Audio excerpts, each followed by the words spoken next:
Hello student, I hope कि आप लोग अच्छे होंगे। तो आज हम अपना करेंगे मौलिक अधिकार का पार्ट 3। मैंने आप लोगों को पार्ट 1 और पार्ट 2 करा दिया है।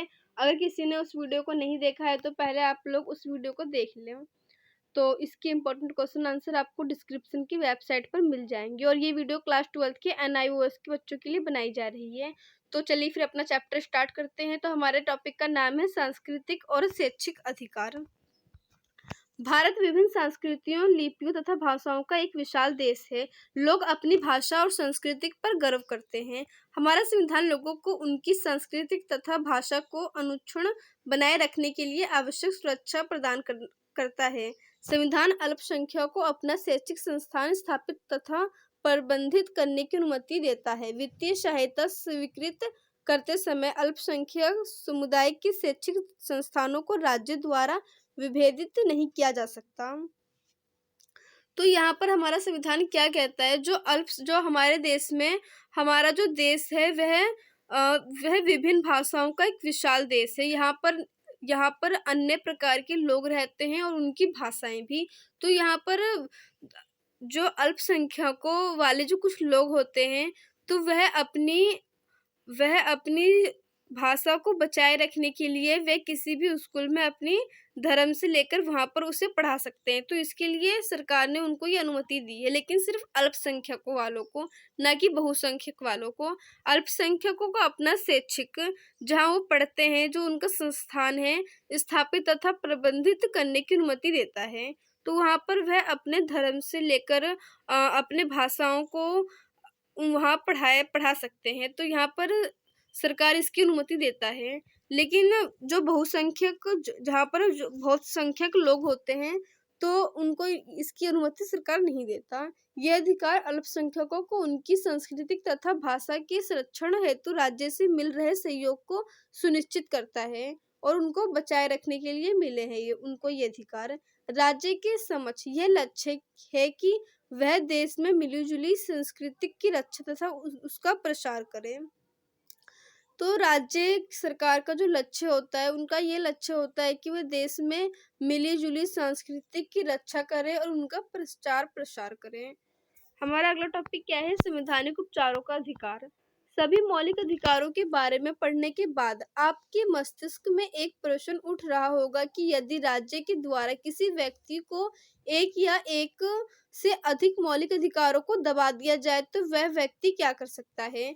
हमारा संविधान के भाग 3 में इन अधिकारों की रक्षा हेतु कानूनी प्रचार यदि उनका उल्लंघन राज्य या किसी दूसरे संस्थानों या व्यक्ति द्वारा किया गया हो या भारत के नागरिक को इन अधिकारों को लागू करने के लिए उच्चतम न्यायालय या उच्च न्यायालय जाने का अधिकार देता है। राज्य को ऐसे किसी कानून को बनाने का मनाही है जो मौलिक अधिकारों से विरोध करता है। तो यहाँ पर अगर किसी भी व्यक्ति का एक से या फिर जितने भी आपने अभी मौलिक अधिकार पढ़े उनमें से एक या फिर एक से अधिक मौलिक अधिकारों का हनन किया जा रहा है तो वह क्या करे ऐसी स्थिति में? तो उनके लिए बनाया गया है संवैधानिक उपचारों का अधिकार। वह व्यक्ति सुप्रीम कोर्ट या फिर हाई कोर्ट, उच्च न्यायालय या उच्चतम न्यायालय जा सकता है और अपनी बात वहां पे रख सकता है। वो उनका पूरा अधिकार है। संविधान उच्चतम न्यायालय और उच्च न्यायालय को दिए गए बॉक्स में वर्णित आदेश या आज्ञा पत्र जारी करने की शक्ति प्रदान करता है। ये आज्ञा पत्र व्यक्ति के अधिकार की रक्षा के लिए विधायिका, कार्यपालिका या अन्य किसी अधिकारी के द्वारा दबाव के विरुद्ध दूरगामी प्रभाव रखते हैं। यदि मौलिक अधिकार हमारे लोकतंत्र के स्तंभ है तो संवैधानिक उपचारों का अधिकार संविधान के भाग 3 की आत्मा है।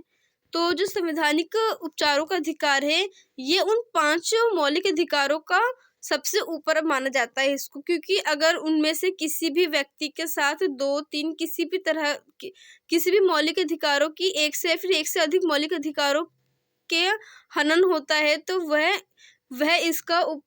वह इनका सॉल्यूशन संवैधानिक उपचारों के अधिकार में कर सकते हैं। वह उच्च न्यायालय या फिर उच्चतम न्यायालय जाकर के अपनी मांग कर सकते हैं। उनके संग जो घटना हुई है वह उसको वहां पे बयां कर सकते हैं। तो इसके क्वेश्चन आंसर मैं आपको अभी करवा देती हूँ।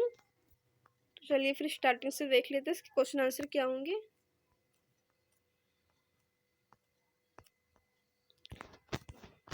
आई होप कि आपको ये चैप्टर समझ में आया होगा। अगर कुछ भी डाउट हो तो प्लीज कमेंट सेक्शन में जरूर पूछना। 6.1 का पहला, संपत्ति के अधिकार को मौलिक अधिकारों की सूची से डैश व संविधान संशोधन द्वारा हटाया गया था। इसका आंसर 24वां 43वां एवं 44वां सॉरी। तो आप लोगों को क्या लगता है दोस्तों, इसका क्या आंसर होगा? तो इसका आंसर होगा 44वां। संपत्ति के अधिकार को मौलिक अधिकारों की सूची से 44वें संविधान संशोधन द्वारा हटाया गया था।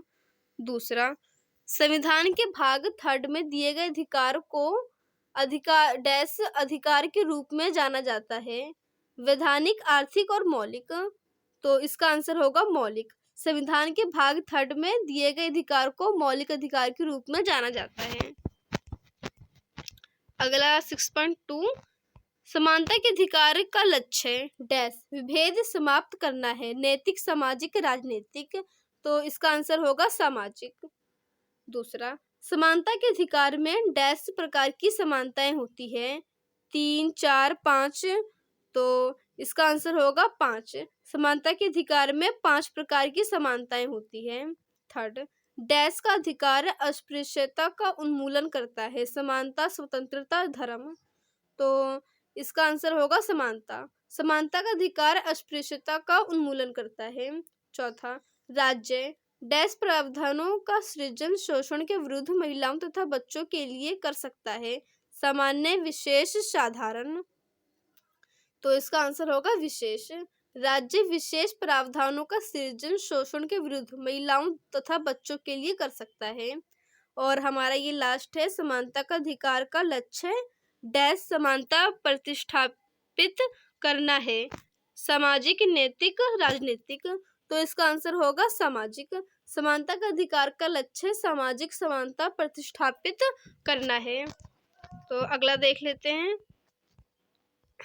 6.3, हर प्रश्न के 4 विकल्प हैं, सही विकल्प के आगे राइट का निशान लगाना है। तो पहला क्या है, स्वतंत्रता के अधिकार में संख्या में कितनी स्वतंत्रता दी गई है? 5, 6, 7, 8। तो इसका आंसर तो हम सभी जानते हैं कि 6 स्वतंत्रता दी गई है, 6 मौलिक अधिकार है हमारे पास। तो इसका सही आंसर होगा खा।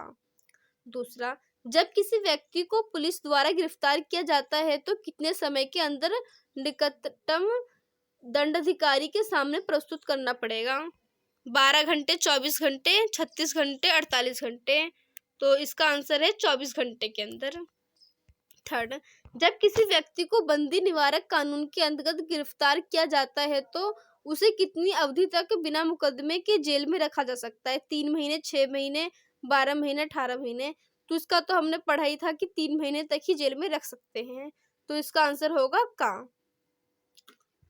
चौथा, शिक्षा के अधिकार को मौलिक अधिकार डैश संविधान संशोधन अधिनियम द्वारा बनाया गया है, 84वें, 86वें और 88वें। तो इसका आंसर होगा लास्ट वाला 88। शिक्षा के अधिकार को मौलिक अधिकार 86वें संविधान संशोधन अधिनियम द्वारा बनाया गया है। 6.4, पहला, कारखानों में बच्चों की नियुक्ति डैश वर्ष कम आयु को कानून के द्वारा निषेध किया गया है, 14, 16, 18। तो इसका आंसर तो हम सभी जानते हैं कि 14 वर्ष के कम आयु तक के बच्चों को काम वाम करने के लिए सरकार द्वारा सख्त पाबंदी लगाई गई है। तो इसका आंसर होगा 14। 6.5 का पहला, एक धर्मनिरपेक्ष राज्य में धर्म का संबंध डैश से है, व्यक्तिगत, समाज, राज्य। तो इसका आंसर होगा व्यक्तिगत। दूसरा, डैश शिक्षा का प्रसार राज्य कोष द्वारा पूर्ण रूप से प्रबंधित संस्थान में नहीं हो सकता, नैतिक, धार्मिक, दोनों में से कोई नहीं। तो इसका आंसर होगा धार्मिक। धार्मिक शिक्षा का प्रसार राज्य कोष द्वारा पूर्ण रूप से प्रबंधित संस्थान में नहीं हो सकता। तो ये हमारा आखिरी है 6.6। पहला, धार्मिक या भाषाई डैश अपना शैक्षिक संस्थान प्रतिष्ठापित कर सकते हैं अल्पसंख्यक बहुसंख्यक, तो इसका आंसर होगा अल्पसंख्यक। दूसरा, भारत में आज्ञापत्र डैश न्यायालय द्वारा जारी होते हैं, निम्न अधीनस्थ उच्च, तो इसका आंसर होगा उच्च। भारत में आज्ञापत्र उच्च न्यायालय द्वारा जारी होते हैं। तीसरा, न्यायालय का निर्देश की पाबंदी प्राधिकारी के द्वारा व्यक्ति को समक्ष प्रस्तुत करने वाली रीट डैश है, परमादेश, निषेध, बंदी, प्रत्यक्षीकरण, तो इसका आंसर क्या होगा? बंदी प्रत्यक्षीकरण। चौथा, रिट जो किसी व्यक्ति को सार्वजनिक कार्यालयों में कार्य करने से रोकता है जिसका अधिकार उसे नहीं है, डैश, अधिकार पृच्छ, उत्प्रेषण, परमादेश, तो इसका आंसर क्या होगा? अधिकार पृच्छ। रिट जो किसी व्यक्ति को सार्वजनिक कार्यालय में कार्य करने से रोकता है जिसका अधिकार उसे नहीं है, अधिकार पृच्छ कहलाता है। लास्ट वन, एक आदेश जो लघु न्यायालय को उसके समुचित विचारार्थ के लिए दूसरे न्यायालय में स्थानांतरण कराने वाला आज्ञापत्र है, डैश, बंदी, प्रत्यक्षीकरण, निषेध, उत्प्रेषण, तो इसका आंसर होगा उत्प्रेषण। तो फिर हमारा सारा कंप्लीट हो चुका है। तो चलो दोस्तों, आज के लिए इतना काफ़ी है। धन्यवाद। अब हम मिलते हैं अगले चैप्टर में।